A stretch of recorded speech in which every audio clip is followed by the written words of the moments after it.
दिल्ली का एक ऐसा चौराहा जहां से शायद आप लोग भी गुजरे होंगे। लेकिन आप लोगों को क्या महसूस हुआ है कि वहां पर आपके अलावा भी कोई और मौजूद है? क्या आपको लगा है कि कोई आपके साथ साथ चल रहा है? हालांकि वहां पर इतनी भीड़ मौजूद होती है कि भीड़ की आवाज़ में किसी और की आवाज़ सुनाई ना दे, लेकिन क्या हो अचानक से आपके कानों में किसी की सरसराहट सुनाई देने लग जाए।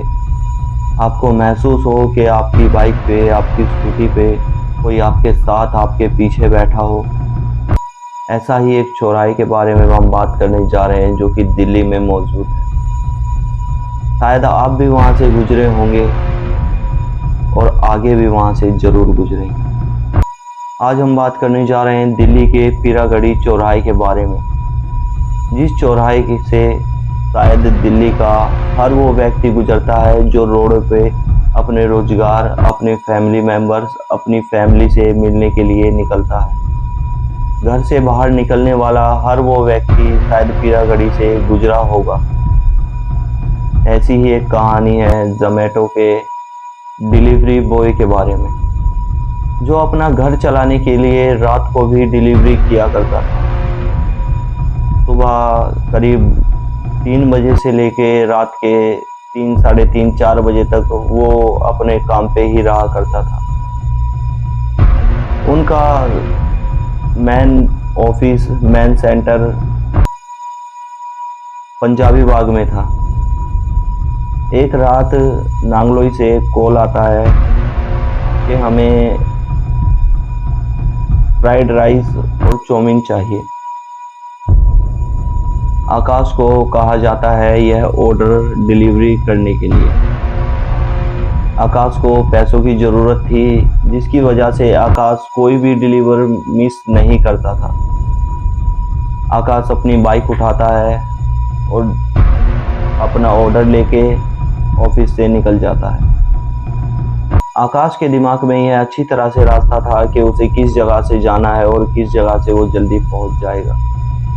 लेकिन उसे यह नहीं पता था कि आज उसके साथ क्या होने वाला है। आकाश अपने ऑफिस से चलकर पीरागढ़ी चौक से होता हुआ नांगलोई चला जाता है। आकाश जब अपना ऑर्डर देके वापस लौट रहा होता है तो उसे महसूस होता है कि उसकी बाइक के पीछे उसके साथ कोई बैठा है। जिस किसी ने भी बाइक चलाई होगी, स्कूटी चलाई होगी, उसे महसूस हो जाता है जब कोई पीछे बैठता है। आकाश को भी यह महसूस हो चुका था कि कोई उसके पीछे बैठा है। आकाश अपने बाइक के हैंडल पे लगे मिरर को घुमाते हुए देखता है तो आकाश को पीछे कोई भी दिखाई नहीं देता। आकाश जैसे ही ब्रेक मारता है तो उसे बार बार यह महसूस होता है कि कोई दोनों हाथ उसके कंधे पर बार बार रख रहा है।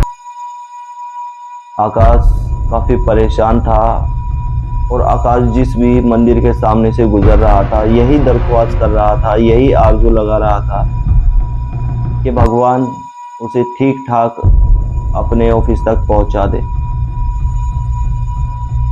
आकाश का रास्ता आज इतना लंबा हो चुका था कि उसने काफ़ी देर तक बाइक चला ली थी, जिसके बाद भी आकाश अपने ऑफिस पे नहीं पहुंच रहा। आकाश अपने मन में भगवान का नाम लेता है और अपने बाइक को ब्रेक लगाता है। जब आकाश अपनी आंखें खोल के देखता है तो वो अपने ऑफिस से काफ़ी ज़्यादा आगे आ चुका था। आकाश अपनी मोटरसाइकिल को घुमाता है और वापस अपने ऑफिस की तरफ चल देता है। ऑफिस में जाकर अपनी हाजिरी देकर वो सीधा घर की तरफ निकल जाता है। ऑफिस का मालिक आकाश से पूछता है कि आज इतनी जल्दी क्या हुआ? आकाश मालिक से बताता है कि आज कुछ अच्छा फील नहीं हो रहा, इसलिए मैं जल्दी घर जाना चाहता हूँ। आकाश अपने काम का और अपने समय का पाबंद था, जिसकी वजह से आकाश का मालिक भी आकाश को नहीं रोक पाया और आकाश अपने घर चला गया। आकाश को घर जाते समय भी ऐसा महसूस हुआ कि आकाश के साथ कोई उसके घर जा रहा। आकाश जैसे ही घर पहुंचता है अपनी माता से कहता है कि माँ मेरे लिए खाना लगा दो। आकाश की माँ आकाश के लिए खाना लगा देती, लेकिन आकाश उस दिन कुछ ज़्यादा ही भूख में था। आकाश घर की बनी सारी रोटियां ख़त्म कर चुका था और अपनी माँ को कुछ और रोटियों के लिए आवाज़ दे रहा था। घर की हर माँ को यह पता होता है कि उसका बच्चा, उसका बेटा कितना खाना लगभग खा लेता है, लेकिन आकाश ने आज करीब 2 जनों का या 3 जनों का खाना पहले ही खा लिया था और अपनी माँ को और खाने के लिए बोल रहा था। आकाश की माँ उठकर आकाश के लिए खाना बनाने चली जाती है, क्योंकि जितना भी गूंदा हुआ आटा था, मढ़ा हुआ आटा था, वो सारा अब ख़त्म हो चुका था। आकाश के लिए दोबारा आटा माड़ा जाता है और आकाश को रोटी बनाकर दे दी जाती है।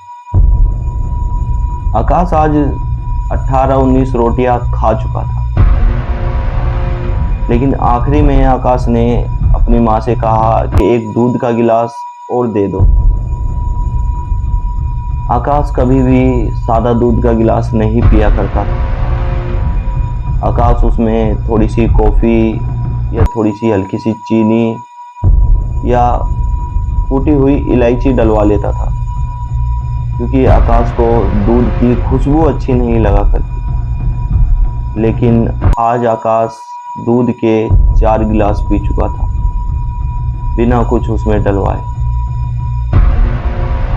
आकाश अपने कमरे में जाकर लेट जाता है, लेकिन आकाश की पीठ में काफ़ी ज़्यादा दर्द था, मानो आकाश की पीठ पर कोई बैठा हो। आकाश सुबह उठकर ये बात अपनी माँ को बताता है और काम पे जाने से इनकार करता है। आकाश को बुखार भी हुआ करता था, तब भी वो अपने काम पे जाने से इनकार नहीं किया करता था। लेकिन आकाश के आज पीठ में दर्द है तो वो काम पे जाने के लिए भी इनकार कर रहा है। आकाश की माँ बिना आकाश को टोकते हुए आकाश को कहती है, चलो लेट जाओ, मैं बाम लगा देती हूँ, आज तुम आराम कर लो। लेकिन आकाश की माता को यह नहीं पता था कि कितना बड़ा संकट, कितना बड़ा साया आकाश के साथ है। शाम तक आकाश का एक अलग ही रंग निखर के आकाश की माँ के सामने आ चुका था, क्योंकि आकाश कभी भी अपने घर में रहते हुए अपनी माँ से इस तरह से बात नहीं किया करता था जिस तरह से आकाश ने आज करी। आकाश अपनी माँ को कहता है कि ओए रोटी डाल के दे। आकाश अपनी माँ की इतनी इज्जत किया करता था कि आकाश की माँ उसके लिए सब कुछ हो। आकाश की माँ ये समझ तो चुकी थी कि आकाश के साथ कुछ तो हुआ है, लेकिन ये नहीं समझ पाई थी कि आकाश के साथ क्या होने वाला। आकाश 2 दिनों तक काम पर नहीं जाता है और आकाश अब झुक के भी चलने लगा है, मानो आकाश की पीठ पर किसी ने भारी वजन रख दिया या फिर कोई आकाश की पीठ पे ही बैठा हो। आकाश का ऐसा बर्ताव देख के आकाश की माँ काफ़ी ज़्यादा दुखी होती है। जब आकाश से उसकी माँ पूछने की कोशिश करती है, आकाश डांट कर अपनी माँ को चुप करवा देता है। आकाश की माँ अपने बच्चे की सुख शांति के लिए अपने आसपास के कई मंदिरों में भी जाती है। आकाश की माताजी को एक पड़ोसन बताती है कि यहाँ पास ही में एक सिद्ध मंदिर है, जहाँ के तपस्वी इतने शक्तिशाली हैं कि वो अच्छी अच्छी मुसीबतों को पल भर में दूर कर देते हैं।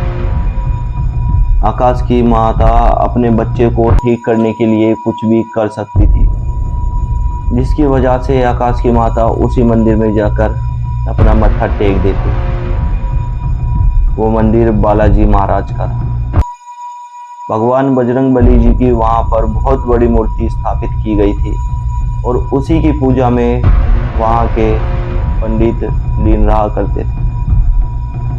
वहाँ के तपस्वियों को जब आकाश की माँ ये बात बताती है, वहाँ के तपस्वी एक बार में ही आकाश की माँ की यह अरदास सुनकर खड़े हो उठते हैं और आकाश के घर जाने के लिए तैयार हो जाते हैं। आकाश की माँ को जब तपस्वी बोलते हैं कि आकाश के साथ जो कुछ भी हुआ है हम उसे ठीक कर देंगे, तब आकाश की माँ की सांस में थोड़ी सांस आती है। तपस्वी आकाश के घर तक जाते हैं और आकाश को देखते हैं। तपस्वी ये देखते ही समझ जाते हैं कि आकाश के साथ क्या मौजूद है। आकाश को देखकर आकाश के घर में एक हवन करवाने के लिए आकाश की माता को कहते हैं। आकाश की माता तुरंत तैयार हो जाती है और हवन की सामग्री लेने के लिए अपने पड़ोस में से एक बच्चे को भेज देती है। घर में हवन की सामग्री आती है और घर में हवन होता है। आकाश इस हवन को होते देख काफी परेशान था और इसे रोकने की भी कोशिश कर रहा था, लेकिन तपस्वियों ने आकाश को कुछ मंत्रों से बांध दिया था, या फिर उस चीज को जो आकाश के पीछे बैठी थी उसे बांध दिया था। जब आकाश की माता को तपस्वी बताते हैं कि आकाश के साथ क्या चीज मौजूद है, तो आकाश की माँ बहुत ज्यादा डर जाती है। आकाश के साथ जिन मौजूद, जिन आकाश के कंधे पर बैठा हुआ था, जिसकी वजह से आकाश अब झुक के चलने लगा। सिद्धि प्राप्ति यह पंडित, सिद्धि प्राप्ति यह तपस्वी आकाश के अंदर से उस जिंद को कैसे न कैसे निकाल देते और आकाश की जान बचा लेते हैं। आकाश की माँ तभी से बालाजी बजरंगबली को इतना ध्यान रखने लगी, इतनी सेवा करने लगी, जिसके बाद से आकाश के घर में आज तक किसी भी प्रकार का संकट नहीं आया। आप भी अगर बजरंगबली को मानते हैं तो कमेंट सेक्शन में यस लिखकर जरूर बताएं। साथ ही कमेंट सेक्शन में आप अपने साथ बीती हुई घटनाओं को भी हमारे साथ शेयर कर सकते हैं।